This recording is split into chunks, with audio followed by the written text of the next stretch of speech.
আমরা বিলে ধান আনতে আসছিলাম। এটা মাটি এত নরম যে গাড়িটা এখানে বসে গেছে, কোনোভাবে উঠতেছে না। এই যে আমাদের ড্রাইভার ভাই, ইনি চাকা পরিষ্কার করতেছে, দেখতেছে যে গাড়িটা উঠবে কিনা। আমার মনে হয় না যে এখানে গাড়িটা উঠবে। এই যে দেখেন যে অবস্থা, মাটি অনেক নরম, দেখছেন?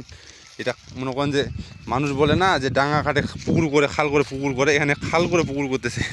এই যে দেখেন আর কি, এই যে বিষয়টা, মাটি অল্প চড়াইছি, শুধু 5 কাঠা মাটির গড় এখানে, তারপরও গাড়িটা টানতেছে না। চাকাগুলো অবস্থা দেখছেন কি হয়েছে? এই যে দেখেন, এই যে ইনি গাড়ি টানার জন্য একটা গাড়িকে ফোন দিছে, গাড়িটা আসতেছে। গাড়িটা ওই যে আপনাকে দেখায়, ওই যে ওখানে, ওই যে হাল চাষ করতেছে, এই যে এই গাড়িটা আসবে, এই গাড়িটা এসে এই যে টান দিবে। ওনার আসতে নাকি 3 ঘন্টা দেরি হবে। এতক্ষণ পর্যন্ত তো ভিডিও করা সম্ভব না, কারণ আপনারা দর্শকরা তো এতক্ষণ থামবেন না।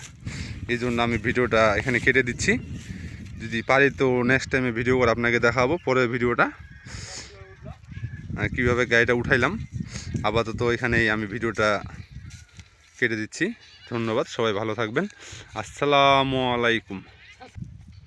ভিডিওটা লাইক করবেন, কমেন্ট করবেন, সাবস্ক্রাইব